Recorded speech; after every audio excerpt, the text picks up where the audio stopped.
मेरा नाम विमला है। मैं पढ़ी लिखी लड़की थी और मेरी शादी मेरे पिता ने अपने गांव में करवा दी थी, जबकि मेरे माता पिता शहर में रहते थे।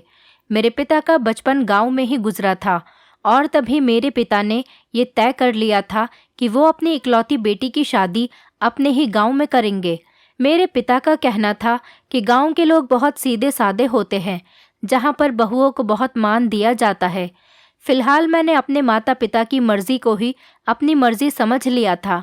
उन्होंने जहां मेरी शादी करवा दी, चुपचाप मैंने वहीं पर कर ली। शादी के बाद मैं अपने मायके से विदा होकर गांव अपने ससुराल चली गई थी। ये बात सच थी कि मेरा ससुराल बहुत अच्छा था। सब लोग ही बहुत सीधे साधे लोग थे। मेरे ससुर गांव के मशहूर नाई थे, जिनकी गांव वाले बहुत ज़्यादा तारीफ किया करते थे और वो अपने इस काम की वजह से बहुत मशहूर थे।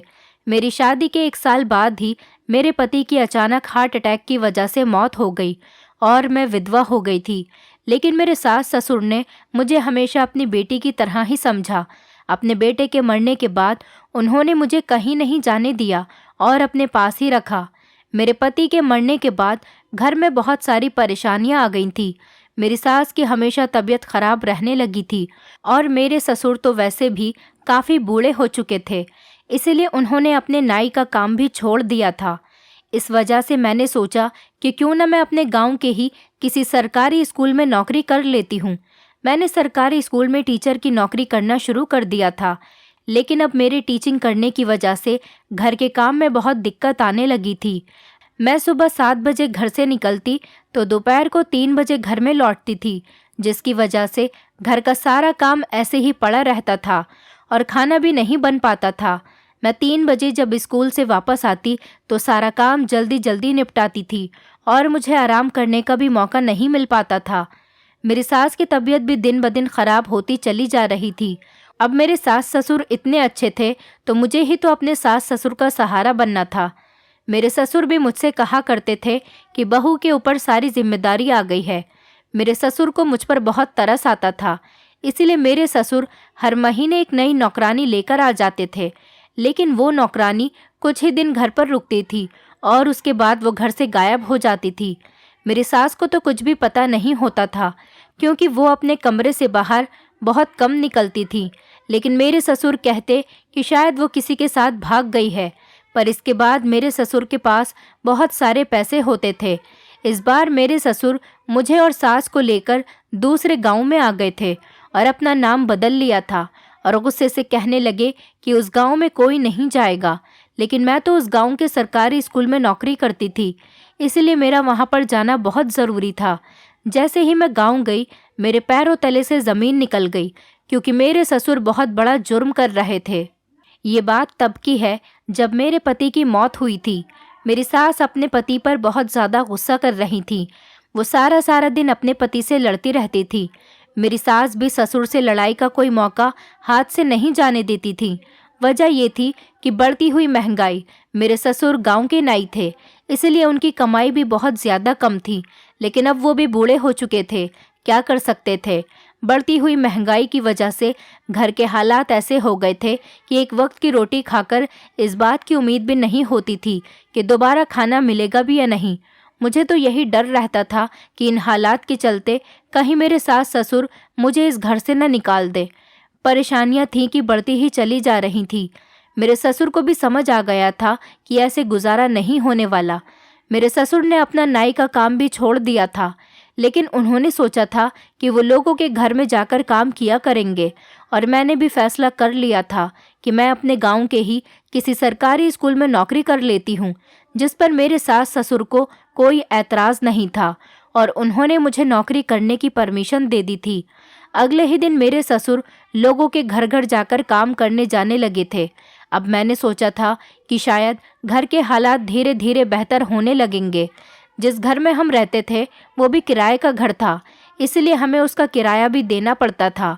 शादी से पहले भी मैं अपने माता पिता की इकलौती औलाद तो ज़रूर थी, लेकिन मेरे मायके में भी बहुत गरीबी थी। मेरे पिता बहुत बूढ़े हो चुके थे और हमेशा बीमार रहने लगे थे।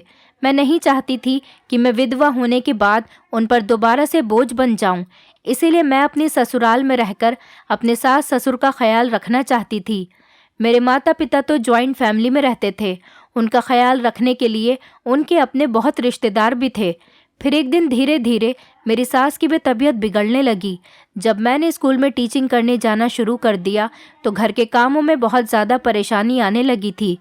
मेरे ससुर एक दिन घर के हालात देखते हुए एक खूबसूरत सी लड़की को अपने साथ लेकर आ गए, जिसकी उम्र लगभग 20 साल की थी, जिसको देखकर मैं और मेरी सास बहुत ज़्यादा हैरान होने लगे थे।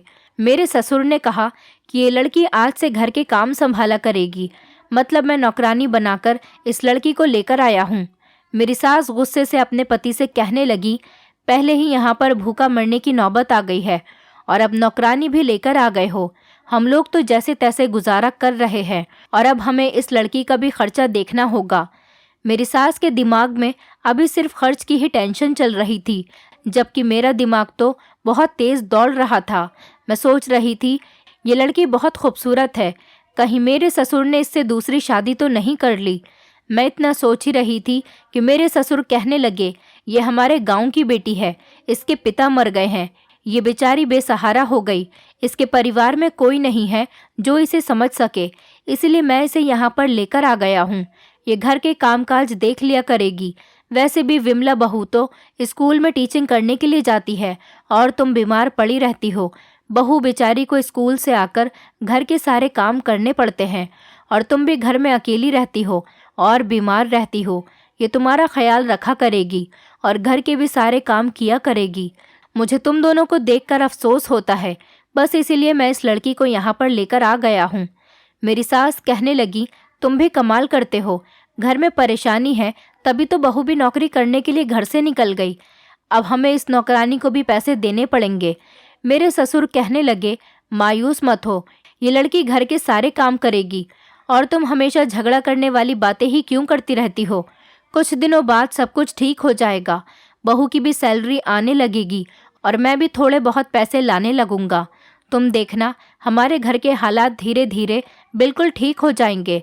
दरअसल इस लड़की का इस दुनिया में कोई नहीं, इसीलिए ये लड़की घर के काम करने के हमसे ज़्यादा पैसे भी नहीं लेगी और हमारे घर का काम भी टाइम से आसानी से हो जाया करेगा। बहू को भी ज़्यादा मेहनत नहीं करनी पड़ेगी और तुम भी आराम किया करो। मेरे ससुर की बातें सुनकर मेरी सास सुकून से हो गई थी। मुझे भी बेफिक्री हो गई थी, क्योंकि मुझे स्कूल से आकर खाना बनाना पड़ता था, झाड़ू बर्तन करने पड़ते थे और कपड़े धोना पड़ते थे। अब ये सारे काम ये नौकरानी ही किया करेगी। मैं बहुत ज़्यादा खुश हो गई थी और फिर घर के कामों से भी छुटकारा पाना चाहती थी। मुझे तो शुरू से ही टीचिंग करने का बहुत शौक था। अब मैं अपना पूरा ध्यान टीचिंग पर ही लगाना चाहती थी। मैंने भी नौकरानी आ जाने का खूब फ़ायदा उठाया था। मैंने सारे घर की साफ़ सफाई करवा ली थी, यहाँ तक कि महीनों से बंद पड़ा स्टोर रूम भी खुलवाकर साफ़ करवा लिया था।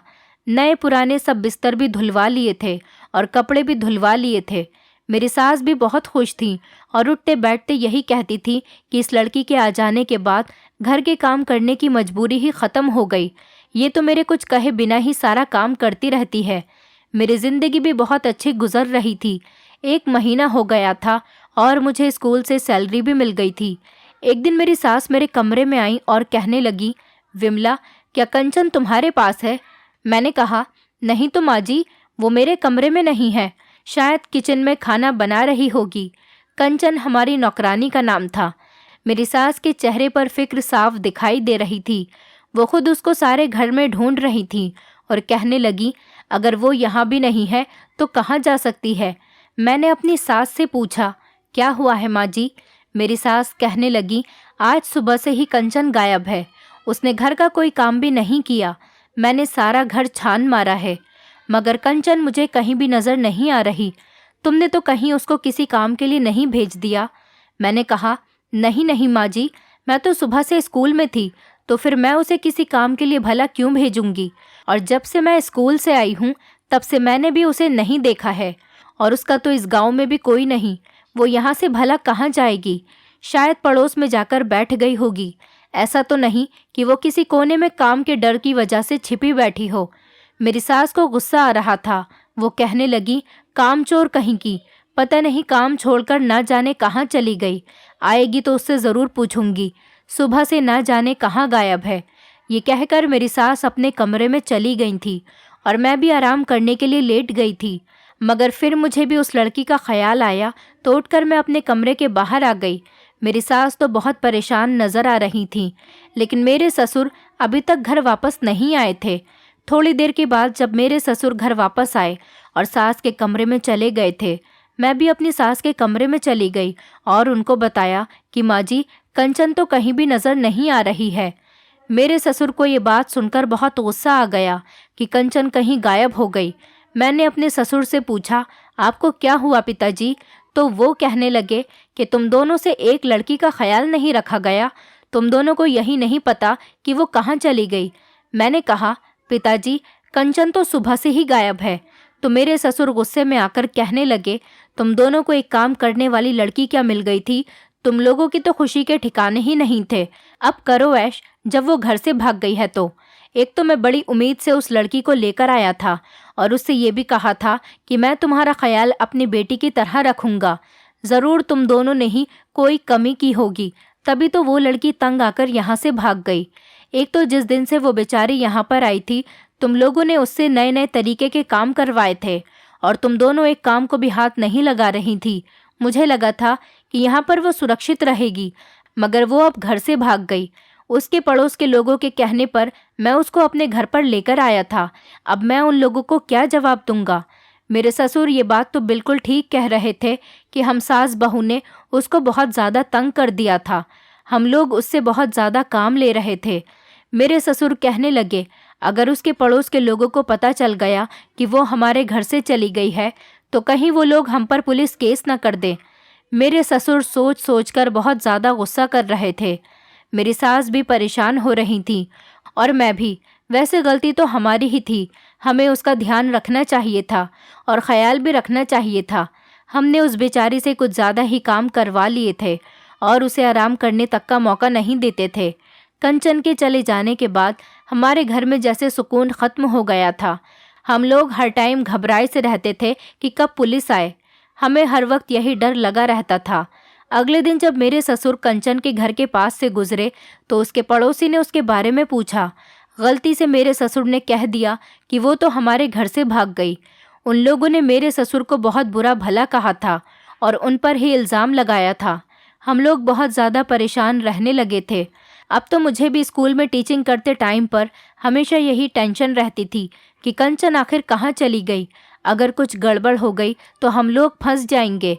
मेरे ससुर ने बताया कि कंचन के पड़ोसियों के थ्रू उनको पता चला है कि कंचन गलत और बिगड़ी हुई लड़की थी, इसलिए उन लोगों ने उसको मेरे पास भेज दिया था और वो सीधी और अच्छी बनने का नाटक कर रही थी। कंचन के पड़ोसियों की ऐसी बातें सुनकर मेरे ससुर की टेंशन ख़त्म हो गई थी और हम लोग भी कुछ बेफिक्र हो गए थे कि आखिरकार हमारे सर से मुसीबत टल गई थी। मेरे ससुर ने अपनी कमाई से काफ़ी सारे पैसे भी घर में लाकर दिए थे और मेरी सैलरी भी आने लगी थी। धीरे धीरे हमारे घर के हालात बेहतर होने लगे थे। मेरी सास अपने पति की कमाई से बहुत खुश होती थी और मेरी सास का इलाज भी अच्छे अस्पताल में हो रहा था, लेकिन उनकी तबीयत में दिन ब दिन सुधार होने के बजाय बिगाड़ ही आ रहा था। मेरे ससुर ने मेरी सास के हाथ पर 40,000 रुपये रख दिए थे और कहने लगे, इन पैसों से अपने लिए और बहू के लिए कपड़े बना लो और घर के लिए जिस जिस चीज़ की भी ज़रूरत हो वो सारे काम कर लो। मेरी सास का मुंह तो खुला का खुला ही रह गया था। मैंने भी स्कूल में नौकरी करना छोड़ दिया था, लेकिन मैं कभी कभी किसी काम के लिए स्कूल चली जाती थी, क्योंकि अब नौकरानी तो घर से चली गई थी, इसलिए घर का काम अब मुझे ही देखना होता था और मेरी सास अपने बिस्तर पर लेटी रहती थी। मेरे ससुराल में शुरू से ही गरीबी का राज था, मगर जब से मेरे पति का देहांत हुआ था तब से और भी ज़्यादा हालात बुरे हो गए थे। फिर हमारे घर का किराया भी ज़्यादा था। मेरे ससुर ने घर का किराया भी टाइम पर दे दिया था। घर के खर्चों में पैसों की गिनती नहीं होती थी, इसलिए मैंने भी कभी कभी नौकरी करने के बारे में सोच लिया था। जब स्कूल में बहुत ही ज़्यादा ज़रूरी काम हुआ करता था तभी मुझे बुला लिया करते थे और उसी काम के मुझे पैसे दे दिया करते थे। अब मेरी ससुराल के हालात इतनी ज़्यादा बेहतर हो गए थे कि मैं अपने ससुर के दिए हुए पैसों से हमेशा शॉपिंग करती रहती थी और खाना भी नहीं बनाती थी। होटल से ही खाना आता था और हम लोग बाहर कहीं खाना खाया करते थे। मेरे ससुर खूब पैसे खर्च करने लगे थे। मुझे बिना मांगे ही बहुत सारे पैसे दे दिया करते थे। मैं अपने ससुर से जिस चीज़ की भी डिमांड किया करती थी वो फ़ौरन ही मुझे उसके लिए पैसे दे दिया करते थे। पहले तो मुझे घर से निकलने के लिए ज़्यादा टाइम भी नहीं मिलता था, लेकिन अब मैं हमेशा अपने ससुर के दिए हुए पैसों से घूमती फिरती रहती थी। एक दिन मेरे स्कूल में पढ़ने वाली एक टीचर का बर्थडे आया था। उससे मेरी अच्छी फ्रेंडशिप हो गई थी, तो उन्होंने मुझे अपनी बर्थडे पार्टी में इनवाइट किया था। वो बहुत अमीर परिवार से बिलोंग करती थी। वो मेरे साथ ही स्कूल में टीचिंग किया करती थी। तभी मेरी उनसे दोस्ती हो गई थी। मेरी सास ने भी मुझे उसके घर भेजने की परमिशन दे दी थी। वो कहने लगी, ठीक है तुम चली जाओ। बल्कि मेरे ससुर ने गिफ्ट देने के लिए भी मुझे पैसे दिए थे। मुझे तो अपनी ससुराल में बहुत ही अच्छा लग रहा था, क्योंकि यहाँ पर मेरी अब हर ख्वाहिश पूरी हो रही थी। ऐसी ख्वाहिशें तो मेरे माता पिता ने भी पूरी नहीं की थी, लेकिन अपनी ज़िंदगी की इस काया पलट की मुझे समझ ही नहीं आ रही थी। ये दिन हमारी ज़िंदगी के लिए सबसे बेहतरीन दिन थे। कहने को तो मेरे ससुर के सारे भाई बहन काफ़ी अमीर लोग थे और उनकी ज़मीनें भी थीं। फिर जब मेरे ससुर की शादी मेरी सास से हुई थी, तो मेरी सास की अपनी सास के साथ हमेशा लड़ाई रहा करती थी। बस इसी वजह से उन्होंने अपना खाना पीना और घर अलग कर लिया था। तभी से ही उनके घर के हालात बिगड़ते चले गए थे और गरीबी भी बढ़ती चली गई थी।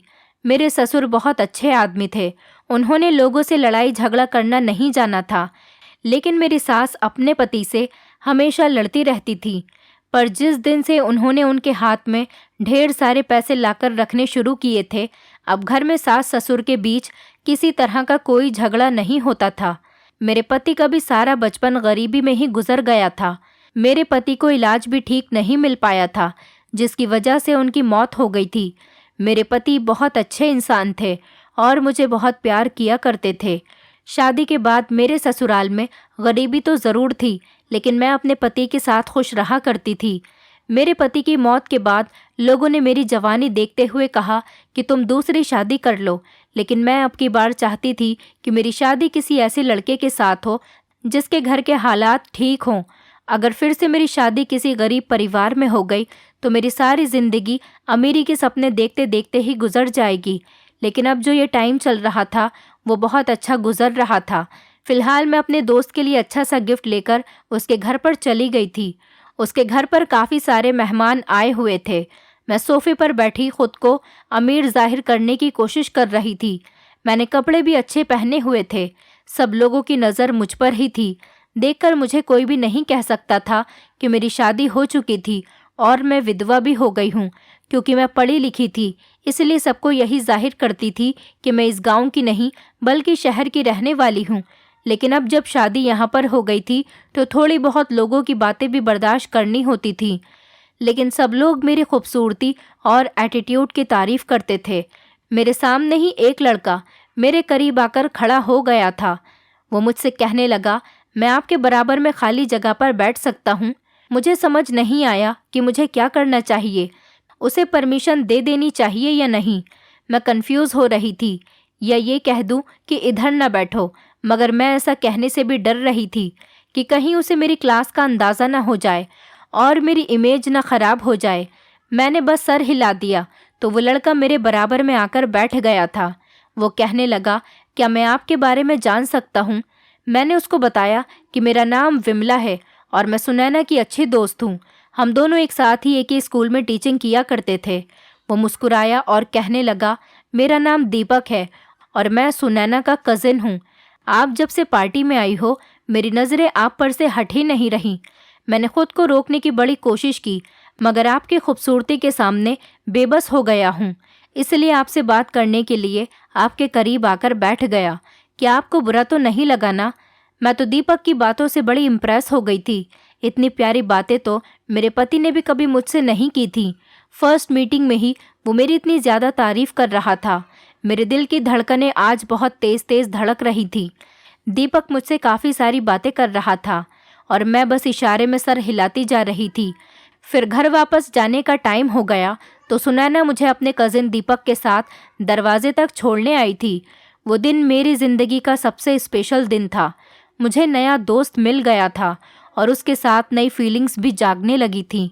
अगले दिन मेरे पास सुनैना की कॉल आई कि हम लोग गांव से बाहर शहर के किसी मॉल में शॉपिंग करने जा रहे हैं, क्या तुम हमारे साथ चलोगी? मैं सुनैना के साथ जाने के लिए तैयार हो गई थी। वहाँ पर उसके साथ उसका कजिन भी आया हुआ था। वो मुझसे बहुत ज़्यादा इम्प्रेस हुआ था और बातों ही बातों में मुझसे मेरा नंबर भी मांगने लगा था। मैंने उसे अपना नंबर दे दिया था। शॉपिंग मॉल में हम लोगों ने खूब ढेर सारी शॉपिंग की और उसके बाद हमने रेस्टोरेंट में साथ बैठकर खाना भी खाया और फिर हम लोग अपने घर के लिए वापस हो गए थे। घर आते ही मेरे पास दीपक के मैसेजेस आने लगे थे। उसने मुझसे अपनी फीलिंग्स का इजहार किया था और ये भी कहा था कि वो मुझसे प्यार करने लगा है। मैं हैरान हो गई थी कि पहली ही मीटिंग में भला कैसे प्यार हो सकता है, लेकिन मुझे कहीं ना कहीं डर लग रहा था कि मैं ये सब कुछ सही कर रही हूँ या फिर गलत, क्योंकि मैं अपने पति की विधवा थी। लेकिन इस बात से कोई फर्क नहीं पड़ता था। मेरी शादी को सिर्फ 2 साल ही तो हुए थे और वैसे भी लोग मुझे दूसरी शादी करने की राय दिया करते थे। फिलहाल जो भी था, मुझे वो सब बहुत अच्छा लग रहा था। मैं भी दीपक के साथ बातें करने लगी थी।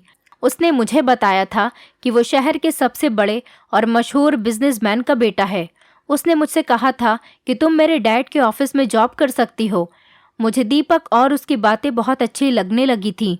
अब वो जैसा कहता था मैं वैसा ही करने लगी थी।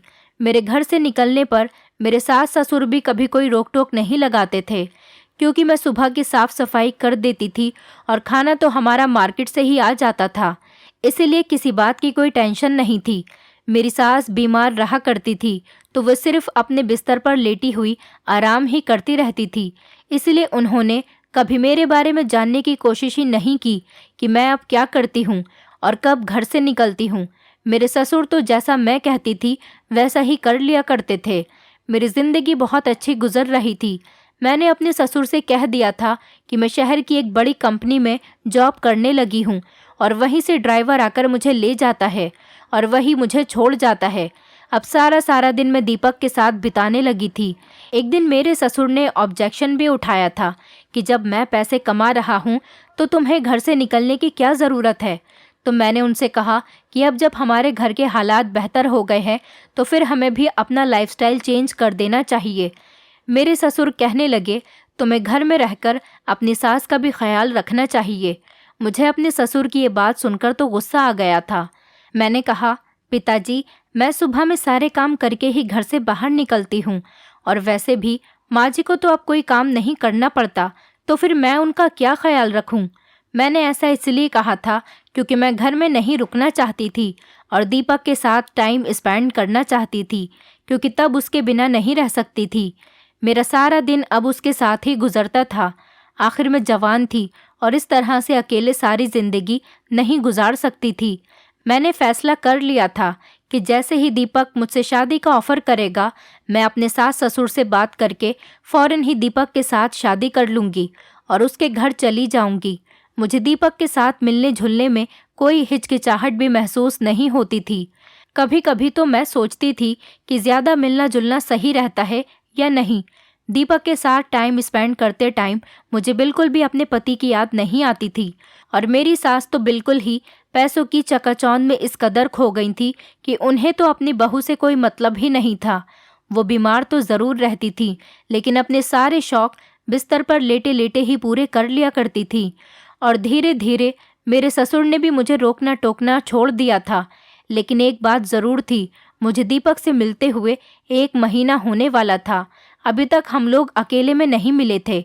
हम लोग ज़्यादातर पब्लिक प्लेस में ही मिला करते थे, लेकिन अब मुझसे दीपक अकेले में मिलने की जिद कर रहा था। मैं इसी उलझन में उलझी हुई थी कि मुझे दीपक की बात मान लेनी चाहिए या उसे टाल देना चाहिए। इन्हीं दिनों मेरे ससुर कहने लगे कि मैं दूसरे गांव कुछ दिनों के लिए अपने रिश्तेदारों के यहाँ पर जाना चाहता हूँ। दूसरे गांव में मेरे ससुर के कुछ रिश्तेदार रहा करते थे। उन्हें वहाँ पर कुछ दिनों के लिए जाना था। उन्होंने मुझसे कहा कि बहू, मैं कुछ दिनों के लिए गांव जा रहा हूँ और जल्द ही वापस लौट आऊँगा। तो उनके जाने के बाद मैंने फैसला कर लिया था कि मैं अब दीपक के साथ अकेले में मीटिंग कर लूँगी। अपने ससुर के जाने के बाद न जाने क्यों मुझे एक आज़ादी का एहसास क्यों हो रहा था। हालांकि मैं तो उनके यहाँ पर होते हुए भी शहर जाकर दीपक से मिलती ही रहती थी। अगले दिन जब मेरे ससुर घर से निकल गए तो मैं भी उनके जाने के आधा घंटे के बाद ही दीपक के साथ उसकी कार में बैठकर चली गई थी। पहले तो हम दोनों ने अच्छे से रेस्टोरेंट में खाना खाया। फिर उसने कहा कि आज तुम सारा दिन मेरे नाम कर दो, बस हम हमेशा शॉपिंग करते रहते हैं और रेस्टोरेंट वगैरह में मिलते रहते हैं।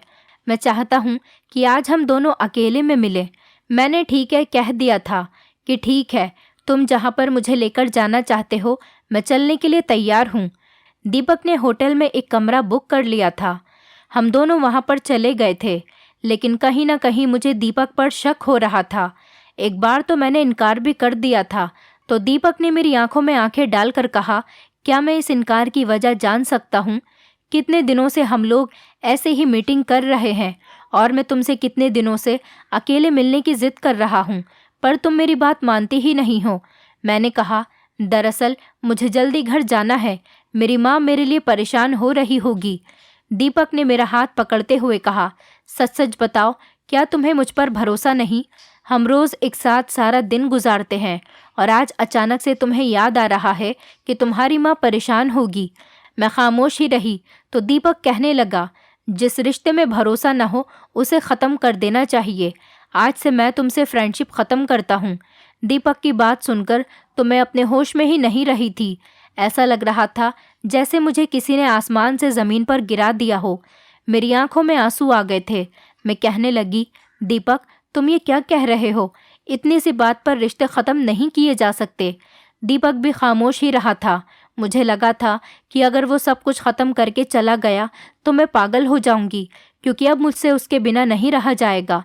मैंने दीपक की आंखों में आंखें डालकर कहा कि मुझे तुम पर खुद से भी ज़्यादा भरोसा है। मैं तुम्हारे साथ चलने के लिए तैयार हूँ। दीपक खुश हो गया था और इसी तरह से हम लोग होटल के कमरे के अंदर मौजूद थे। दीपक ने वेटर से कहकर हमारे लिए कॉफ़ी मंगवाई थी और मुझे अपनी ज़िंदगी के काफ़ी सारे सीक्रेट्स भी बताए थे। वो कहने लगा, हम दोनों हमेशा इतनी शोर वाली जगह पर मिले हैं कि कभी मैं तुम्हें अपने बारे में कुछ बता ही नहीं पाया और न दिखा पाया। उसने बताया कि उसकी ज़िंदगी की दास्तान काफ़ी सारी परेशानियों से भरी पड़ी है। दीपक ने बताया कि मेरे पिता ने मेरे जन्म के बाद मेरी माँ को छोड़कर किसी दूसरी औरत से शादी कर ली थी। मेरे पिता शहर के सबसे बड़े बिजनेसमैन आदमी है। मेरे पिता मुझसे प्यार तो करते हैं, लेकिन मैं आज भी नाराज़ हूँ कि अगर वो मेरी सगी माँ के साथ ही रहते तो शायद मैं उनको ज़्यादा इज्जत देता। मुझे अपने पिता से वो प्यार नहीं मिल पाया जो हर बच्चा अपने माता पिता से उम्मीद करता है। मैं अकेला ही रहा हूँ। मेरी माँ भी न जाने किसके प्यार के जाल में फंस गई थी। उन्होंने भी कभी अपने बेटे की परवरिश पर ध्यान नहीं दिया। दीपक मुझे अपने आप ही सब कुछ बताता जा रहा था। उसकी बात सुनकर मुझे उससे और भी ज़्यादा मोहब्बत हो गई थी। मैंने खुद से फैसला किया था कि मैं इस टूटे हुए इंसान को जोड़ने की भरपूर कोशिश करूंगी। वो दिन मेरी ज़िंदगी का सबसे यादगार दिन था। मैं दीपक के साथ होटल के कमरे में अकेले मिलने से इसीलिए घबरा रही थी क्योंकि मैंने बहुत ही अजीब सी बातें सुन रखी थीं कि ज़्यादातर लड़के लड़कियों को धोखे से होटल के कमरे में ले जाते हैं और फिर उन्हें हमेशा के लिए बर्बाद कर देते हैं। मगर मेरे साथ ऐसा कुछ भी नहीं हुआ था। दीपक ने तो मुझे टच तक नहीं किया था। मैंने सोचा था कि चलो, मैं दीपक के साथ होटल तक चली गई थी।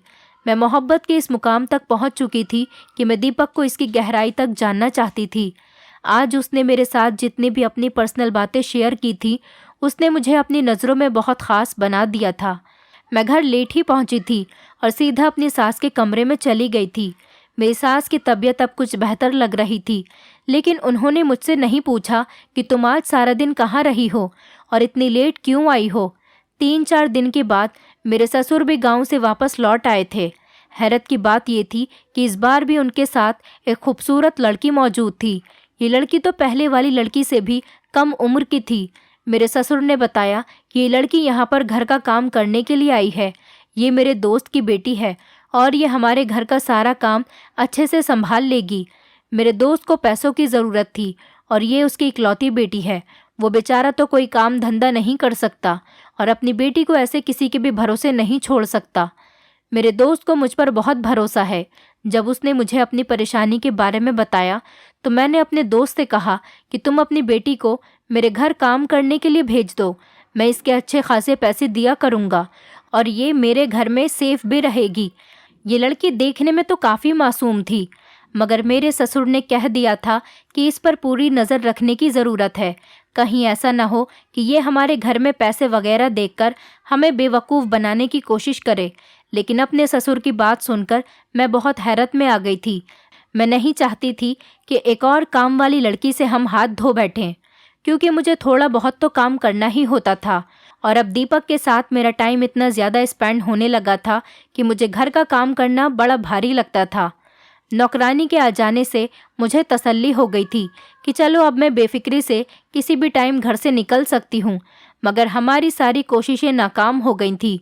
वो लड़की एक दिन हमारे घर से भाग गई थी और ना जाने कहाँ चली गई थी। और जब मैं घर पर आई तो वो हमारे घर पर मौजूद नहीं थी। मेरे ससुर बहुत ज़्यादा परेशान हो गए थे कि अब क्या होगा, क्योंकि ये लड़की उनके दोस्त की बेटी थी। लेकिन अब की बार मेरी सास को बहुत गुस्सा आ रहा था। वो अपने पति से कहने लगी कि तुम कैसी काम वाली लड़की लेकर आते हो जो फौरन ही भाग जाती है। अब वो खुद हैरान थे कि ना जाने गांव की अनपढ़ लड़की इतनी चालाक कैसे हो सकती है कि वो प्लानिंग के साथ घर से भाग सकती है। इस लड़की के जाने का भी हमें बहुत अफसोस था। फिर इस लड़की के भाग जाने के बाद हमें बहुत फिक्र रहने लगी थी कि आगे क्या होगा। उन्हीं दिनों मेरे ससुर ने अपने किसी रिश्तेदार के यहाँ मुंडन किया था। इसके उन्हें काफ़ी सारे अच्छे पैसे मिले थे और फिर से धीरे धीरे हमारी लाइफ पहले के जैसे रूटीन पर आ रही थी। और अब की बार तो मेरे ससुर ने मकान मालिक से हमारा घर भी खरीद लिया था।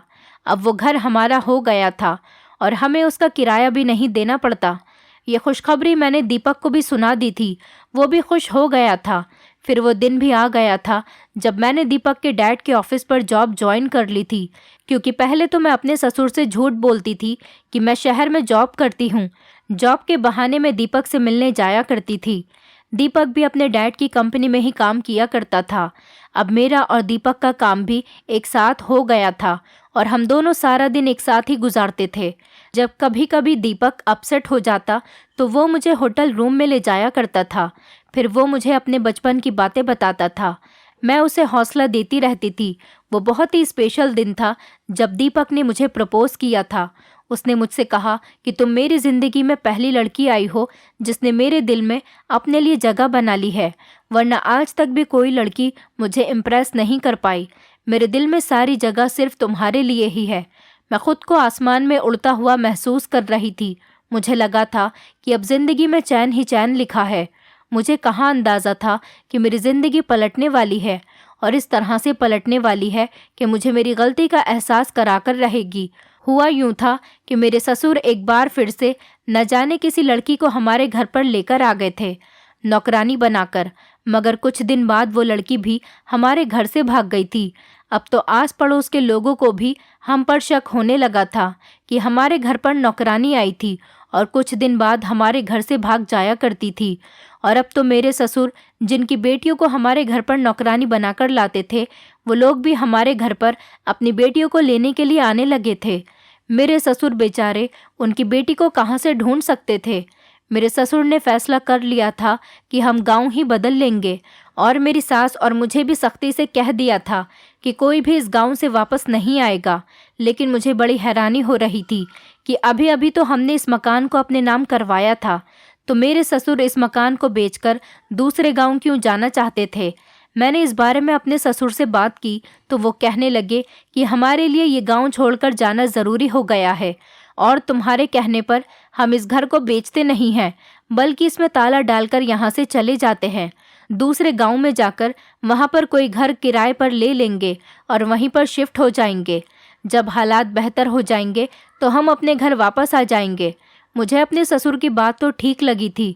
हम लोग दूसरे घर में शिफ्ट हो गए थे और मेरा वही रूटीन रहता था कि दीपक मुझे अपनी कार से ही ले जाता था और अपनी कार से ही घर छोड़कर चला जाता था। एक दिन मेरे पास दीपक का फ़ोन आया। उसने बताया कि मेरी तबीयत ठीक नहीं है, तुम जल्दी से मुझे होटल रूम में मिलो, मुझे तुम्हारी बहुत ज़रूरत है। मैं मान गई थी और जल्दी से होटल के रूम तक पहुंच गई थी। मैंने देखा कि दीपक की हालत तो सच में बहुत बुरी हो रही थी और वो बुरी तरह से रो रहा था। उसने मुझे बताया कि आज मेरे डैड ने मेरे साथ बहुत गलत बिहेव किया और मैं आज अपने आप को बहुत अकेला महसूस कर रहा हूँ। मैंने दीपक को समझाया था, उसको हमदर्दी दिखाई थी, तो वो थोड़ा रिलैक्स हो गया था। वो उठकर मेरे लिए वेटर से कॉफ़ी का ऑर्डर देने के लिए नीचे चला गया था। हम दोनों ने मिलकर कॉफ़ी पी थी। फिर ना जाने क्या हुआ कि मैं गहरी नींद में सो गई थी। न जाने मैं कैसे सो गई, मुझे कुछ पता ही नहीं चला। लेकिन जब मैं होश में आई तो मुझे पता चला कि दीपक मुझे यूज़ कर चुका है। मैंने दीपक के मुंह पर थप्पड़ मार दिया था और उसे इल्ज़ाम देने लगी, कहने लगी कि तुमने मेरी ज़िंदगी बर्बाद कर दी। दीपक ने मुझसे माफ़ी मांगी थी। वो मेरे आगे बहुत गिड़गिड़ा रहा था। मैं उस टाइम डिप्रेशन में चली गई थी। फिर दीपक कहने लगा, वैसे भी मैं तुमसे शादी करना चाहता हूँ, इसमें कोई इतनी बड़ी बात नहीं, इसलिए तुम इस बात को भूल जाओ। मैं दीपक से बहुत प्यार करती थी, इसलिए मैंने उसकी बात को मान लिया था। एक दिन दीपक के डैड ने मुझे और दीपक को अपनी प्रॉपर्टी के सिलसिले में एक गांव भेज दिया था, जहां जाकर हमें प्रॉपर्टी का जायज़ा करना था। हम दोनों इस काम के लिए एक साथ ही गांव चले गए थे। मुझे क्या पता था कि ये वही गांव है जिसमें मेरे ससुर के रिश्तेदार रहते थे। मेरे वहां जाते ही सब लोगों ने मुझे पहचान लिया था और ना जाने लोग मेरे बारे में कैसे जानते थे कि मैं सुमित की पत्नी हूँ। गांव की काफ़ी सारी औरतें मुझे पहचान गई थी, क्योंकि मेरी शादी में उस गांव के बहुत सारे लोग आए थे जिन्होंने मुझे सुमित की पत्नी बनते हुए देखा था। मैं तो इस बात से बड़ी हैरान हुई थी। वो लोग हमें देखकर तरह तरह की बातें कर रहे थे। एक औरत मेरे करीब आई और कहने लगी, तुम मनोज के बेटे सुमित की पत्नी हो ना? मैं घबरा गई थी। वो औरत मेरा जवाब सुने बिना ही चली गई थी। लेकिन मैंने जब दीपक की तरफ देखा तो वो मुझे बड़ी अजीब सी खा जाने वाली नज़रों से घूर रहा था। वो औरत एक एक करके सारे गांव वालों को ले आई थी, जिसमें गांव के चौधरी और सरपंच भी आ गए थे। दीपक के सामने मेरा अजीब ही तमाशा बन चुका था। गांव की सड़क पर चौधरी कहने लगा कि हमारे घर की कई लड़कियां तुम्हारा ससुर ये कहकर ले गया कि वो उन्हें अपने घर पर नौकरानी बनाकर रखेगा और उन्हें ढेर सारे पैसे देगा, मगर कुछ ही दिनों बाद वो कह देता था कि घर से लड़कियां तो भाग गईं। ये बात हमारे लिए बर्दाश्त करने काबिल नहीं थी। पुलिस को हमने ये सारी बात बताई तो पता चला कि वो हमारे गांव की लड़कियों को अपने घर में जगह नहीं दे रहा था, बल्कि उनको कोठे पर बेच रहा था। ये बात सुनकर तो मेरे पैरों तले से ज़मीन निकल गई थी। चौधरी ने बताया कि पुलिस ने उसको अरेस्ट करने के लिए उसके गांव वाले घर में जब छापा मारा तो वो फरार हो गया। तुम तो उसके इकलौते बेटे की पत्नी हो ना, अब तुम ही बताओगी कि वो कहाँ पर है। हम तुम्हें नहीं छोड़ेंगे जब तक तुम्हारा ससुर खुद को पुलिस के हवाले नहीं कर देता। गांव के चौधरी ने इशारा किया तो गांव के दो दो मोटे मोटे पहलवान आदमी आए। मुझे और दीपक को घसीट कर एक काल कोठरी में ले गए, जहां पर अंधेरा ही अंधेरा छाया हुआ था। मैं तो बहुत बुरी हालत में थी। एक ही वक्त में मुझ पर आसमान टूट पड़ा था कि क्या सच में मेरे ससुर इतने बुरे इंसान थे और वो अपनी अच्छाई की आड़ में इतना घिनौना काम कर रहे थे। वो पैसों के बदले दूसरों की बेटियों को बेचते थे और फिर दूसरी तरफ मैं दीपक के सामने भी खूब बेइज्जत हुई थी और उसके सामने मेरी इज्जत मिट्टी में मिल गई थी और मेरा राज भी खुलकर उसके सामने आ गया था कि मैं शादीशुदा थी। दीपक तो मुझे बहुत ही खरी खोटी सुना रहा था। कुछ दिन तक हम लोग उस काल कोठरी में बंद रहे। मुझसे जब मेरे ससुर का ठिकाना पूछा गया तो मैंने उनको बता दिया था, क्योंकि मैं एक मुजरिम का साथ नहीं देना चाहती थी। पुलिस ने छापा मारकर मेरे ससुर को गिरफ्तार कर लिया था। मेरे ससुर ने बयान भी दे दिया था कि उन्होंने कई ऐसी लड़कियों को कोठे पर बेच दिया था। तभी तो मेरे ससुर को इतने ज़्यादा पैसे मिलते थे और हमारे घर से गरीबी का नामो निशान ही ख़त्म हो गया था। लेकिन मेरे ससुर के बयान के बाद ही गांव के चौधरी ने हमें छोड़ दिया था। मैं और दीपक वापस आ गए थे। दीपक तो मुझसे बहुत ही नाराज़ था। वो कहने लगा, तुमने मुझसे कितना बड़ा सच छुपाया। तुम अपने सास ससुर को अपने माता पिता बताती रहीं। मैं समझता था कि तुम कुंवारी हो, लेकिन तुमने मुझे आज तक ये बात नहीं बताई कि तुम शादीशुदा थी और तुम्हारा पति मर गया। अब तो मेरे लिए बेकार हो गई हो। जाओ यहाँ से। तुम्हारी वजह से मैं उस काल कोठरी में बंद रहा। अब मैं तुम्हारी वजह से और ज़्यादा बेइज्जती नहीं सह सकता। मैं दीपक के कदमों में गिर गई और कहने लगी कि इसमें मेरा क्या कसूर है। जो कुछ किया था वो मेरे ससुर ने किया था। तुम मुझे तो सज़ा मत दो। हाँ, मैंने तुमसे ये बात छुपाई कि मैं विधवा थी। मैं तुम्हें ये बात बताने वाली थी, पर तुम्हारा अट्रैक्शन देखते हुए नहीं बता सकी। प्लीज़ मुझे तो सज़ा मत दो, और मैंने तुमसे झूठ बोला उसके लिए मुझे माफ़ कर दो। मैं उसके सामने खूब रोई और गिड़गिड़ाई। मेरी बेबसी देखकर उसका दिल पिघल गया था और दीपक मुझे अपने घर ले गया था। कुछ दिनों बाद ही हम दोनों ने शादी कर ली। अब मैं अपने पति दीपक के साथ बहुत खुश हूँ। मेरी सास को जब ये बात पता चली कि उनके पति को इस जुर्म में अरेस्ट कर लिया गया, वो ये सदमा बर्दाश्त न कर सकी और इस दुनिया को छोड़कर चली गई। मेरे ससुर अब जेल में हैं और अपनी सज़ा भुगत रहे हैं। गलती तो इसमें मेरी और मेरी सास की भी है। मेरे ससुर इतनी ज़्यादा पैसे आखिर कहाँ से लाते थे? हमने कभी इस बारे में ना तो सोचा और ना ही कभी उनसे सवाल किया। शायद इसी वजह से हमें इतनी परेशानी का सामना भी करना पड़ा था। लेकिन मैं एहसान मानती हूँ दीपक का, जिसने मुझे एक्सेप्ट कर लिया। अगर वो मुझे एक्सेप्ट नहीं करता तो शायद मैं सुसाइड कर लेती। लेकिन अब ज़िंदगी अच्छी गुजर रही है क्योंकि मेरी शादी दीपक के साथ हो गई। मैं अकेले सारी ज़िंदगी नहीं गुजारना चाहती थी। दोस्तों, उम्मीद करती हूँ आपको हमारी कहानी पसंद आई होगी। कहानी पसंद आई है तो वीडियो को लाइक करें, चैनल पर नए हैं तो चैनल को सब्सक्राइब करें और हाँ, नोटिफिकेशन बेल को ज़रूर दबाएं ताकि अगली अपडेट सबसे पहले आपको मिले।